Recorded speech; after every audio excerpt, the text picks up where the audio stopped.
eed sagaashan iyo sideed baanu eednay maanta waxa la marayaa boocame caana leh waryaareen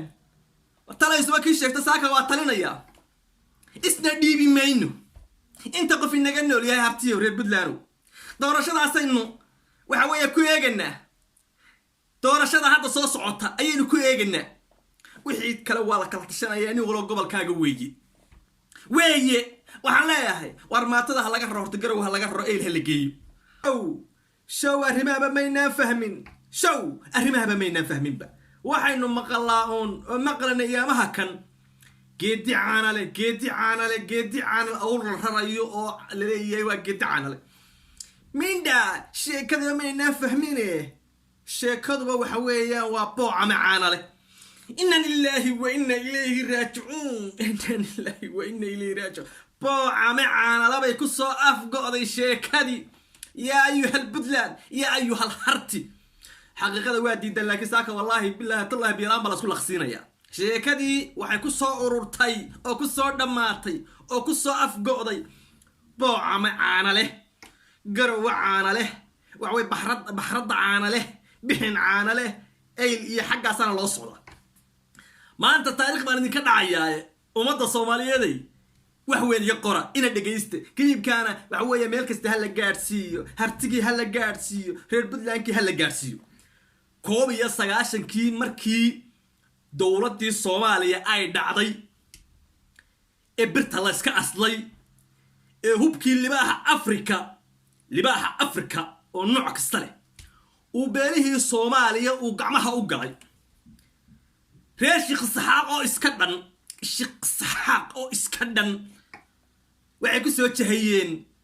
waxay ku soo jahaysteen dhulbaante iyo warsangel gobol Sool iyo gobol Sanaag baa loogu soo ekay waa hubkii libaaha Afrika ee gobolka Waqooyi yaalay ee Hargeysa yaalay ee gantaalaha saamka iyo plastica iyo hydrogenka iyo nuclearka iyo toxiga iyo wax walba laha ee lagu talagalay gobol Waqooyi galbeed in lagu difaaco ayaa Sheekh Saxaaq oo dhan soo qaatay waxay ku soo duulay gobol Sool iyo gobol Sanaag ama dhulbaante iyo warsangeli waxa weeyaan shib degdegay galeen waxa la yiri dhulbahantow raqba waa ku rageed gobol Sool baa laga rabaa inaad difaacaysa xidhatid inaad burco ka xidhatid beer halka albaabka burco laga gala beer la yiraahdo checkpointigu yaalo inaad ka xidhatid ilaa iyo waxa weeyaan buuhood wixii Itoobiya ka xiga wixii waxa weeye qoyi ka xiga halkaas ka xidhanaysa warsangeliyow waxa difaaca ka xidhanaysa gobol Sanaag gaabo suuqa sare waxa weeyaan dayaxa waxa weeyaan halka daalo surad waxa weeyaan halka iyo magaranaysaayay laasa surad waa lagu dhaqaaqay waa la isku dhilay digidam hydrogentu waa mudahabeeshay plastic dhinac walba waa loo ridayaa maatada la iska leynaya inkastoo qoliyaha kan Sheekh Saxaaq ay maatada leyn jireen iyo dumarka ay qabaan iyo ay leyn jireen oo halka ceeb ay ka raacday laakiin anagu ragaanu leyn jirnay ila waxa la qariyo waa taariikh baa laga hadlayaa waxaan ku yiri waa la isku dhilay plastica hydrogenka nuclearta ta toxic ta waxa weeyaan carruuraha kala jeejada ay dhashaan wax walba waa la isla dhacay oo libaaha Afrika haystay oo beela gacantooda u galay markii faraa la isaga gubtay reer Sheekh Saxaaq iyagoo ordaya ayay waxay u yimaadeen dhulbaante iyo warsangel markay ka tanaasuli waayeen goboladoodii oo waxa weeye fooda la gelin waayay oo Sool waxa weeyaan isagu uu noqday beled ammaan oo gobol Sanaag noqday beled ammaan oo murankii uu galay tag dheer iyo wixii ka sareeyay uu galay halka waxa weeyaan berbere halis ay gashay burco waxa weeye halis gashay ayaa reer Sheekh Saxaaq oo ordaya ay yimaadeen taariikh weeye qora taariikhda laga waxa weeyaan lama qariyo reer Sheekh Saxaaq habar jecel ordaysa iyo gadhaj soo ordaya ayaa waxay yimaadeen magaalada aan ka imi degmada aan ka imi ee Shimbiraale gobol Sanaag 5 kilomitir bay koonfur ka xigtaa waxa weeyaan Ceergaabo waxaan ka imi waa taariikh halkaas ay waxay yiraahdeen war waxaan nahay reer Sheekh Saxaaq oo dhan inta maqan huunada aan anaga ka sidna waxa weey war ka sidna waxa idin hadlaya habar jecel iyo gadhajis dhulbaantay warsangeliyo niman dhaxay ma tiidin dhulkana ka tanaasulaya ma tihidin wixii dhimanayeen waxa weeye dan kale ma lihidin inta nool ay dagaalama soo goboladoodan ku mintanaya ayaa tii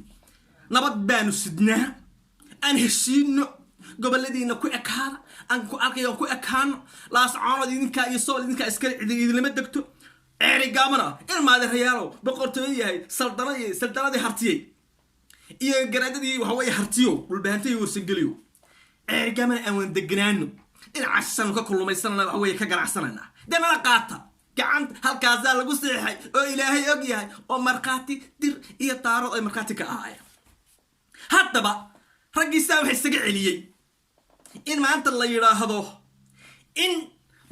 la yiraahdo waxa weeye dabadoodii iyo kuuntadoodii ayaa lagu gorgortamayaa waxa la leeyahay xaqay ku baxsanaysaa waa mid subxaanallah oo ilaahay og yahay mid subxaanallah weeye kun iyo arintii sidaa ahayd ee waxa weeye qaadka la kala xirtay ee la isuuni ee waxa weeye nabad la qaatay ee la yiri waxa weeye nimankan dhulbaantay wardi gaxba reebi maayo dhulkoodana waxa weeye taaka kamid lama qaadan karo 1998 baa waxa la yiri waar dawlad harti baa loo baahan yahay Puntland baa waxa la dhiso dawlad harti baa loo baahan yahay hartigu waa iska waa kaas waxa weeye waa isnuug xumoogta waa isnuug waxyadaan dhisano waa haye baa la yiri وأبغى أروح أنا أرمي نجاه بتان دار بالبانتي ورسنجلي وحاجة سبعة نوديدني أرمي نجاه بتان ما آخر كي واحد يجي أروح كاسو باش وصعنا ساعة عبد الله يوسف يركب برتسوي على الشدي يو اس دي اف يركب برت وحاجة أرميها دفاع ولا حراية هذا ما قرأته أيا سجاشني شديد دي لاس أسي بدلان ما أنت أصلا لك يجي سال لقرطي أو هوين كل كنا قاعدين أو ما تقول لك قاعدتي أنا لك قرقرتمي أنا لبليي أو إنكار فرح حمين وحن كوري وحن رجل ولك عنا لك وقع اللي قاعد كشيء كينا يو تم تشرت وعي هذا أنا وحن دفاع عننا قال كعيو بلا وهو يهلك أنا قصص عطوني من عيد ده جايمنا يو هوي هلك قصص عليه دول بعدين ورسجله وديني من ماينه ساس رجهورت استبتو سيد سجاشني شديد دي بانو ابني maanta waxa la maraya boocame aana leh waryaareen talayso kii sheegta saaka waa talinaya isna dhiibi mayno inta qof inaga nool yahay hartiyo reer Puntland doorashadaasaynu waxa weeye ku eeganaa doorashada hadda soo socota ayaynu ku eeganaa wixii kale waa la kala tashanaya in walo gobolkaaga weeye waxaan leeyahay war maatada laga roorto garow laga roro eel la geeyo waa warka u horeeyay talayso ma ka sheegto waxbay dhaamaan horta maatada aan ka qaadno garow ka qaadno no safe garow geedka timirka no safe oo ilaahay ogi no safe sida daraadeed horta bal maatada aan qaadno haddaynu dagaal galano oo wax isweydiinano horta maatada garow laga qaado qodobkaas waa qodobka anu hore waxaan ku yiri waxaan geedka timirka waa isku kufsanaya harti dabadiis kuntadiisna cid maanta badbaadin kartaa waa ninka general asad عثمان دياني ويبان قاربا waxay ku oranayeen marka asad ba maanta war kunta badbaadin bay taagantahay war maanta faa'iido ma jirto war maanta lacag urus ma jirto war maanta waxas ma jirto waxay ku oranayaan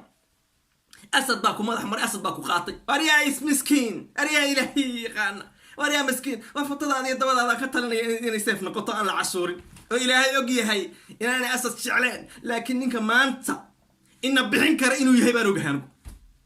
qodobkaas waa qodobka waxaan arkayay farole iyo carruurtiisii oo waxay bileeyeen booca la qabsaday waa niman horta reer sheekh saxaq ma la hadli kara reer farole iyo carruur farole iyo carruurtiisu reer sheekh saxaq ma la hadli kara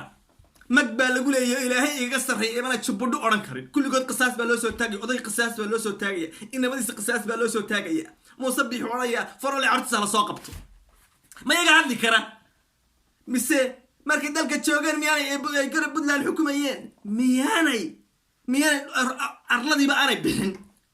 maalma kala qabsaday gambara la qabsaday tugraq baa lagu soo dhawiya farole muxuu oran jiray ina iga re wax sheeka noocaas buu oran jiray hadda ma garato wali galbeed ma eegin oo ilaahay ka sarreeya galbeed halka qorx ka dhacay ma eegin bari buu eega war yaareen waxa ma idin sheega daniga hadda jooga maagi maayo waa nin waqtigii ka dhacay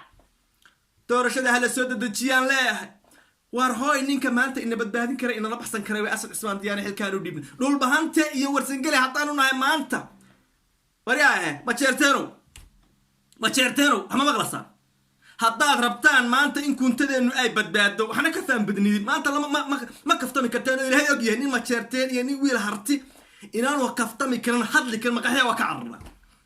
sidaa daradeed maanta xukun baan soo jeedinanaa dhul bahanta iyo warsagale haddaanu nahay maanta ninkan madax ka taabano ma nagu raacaysaan mise oo ilaahay og yahay wax weeyaan nin waliba reer dabada ka galo ninkii istifaaci karaya istifaaci kii kale tan waxa weeye hays dhiibo baanu go'aan ku gaadhnaa hadda ma garateen wariyaa wax ma idiin sheega war maanta ma hadli karayo faraan lana ka haya haddaanu hartinahay faraan lana ka haya Soomaaliya kiliibka gaarsiiya badin wax lagu qaato arbal hal fogeeyo geedi caana leh maxay dhashay baana caana leh garawa caana leh ba ku xigta subaxdii hadii waagu ilaahay birsiyo fogeeya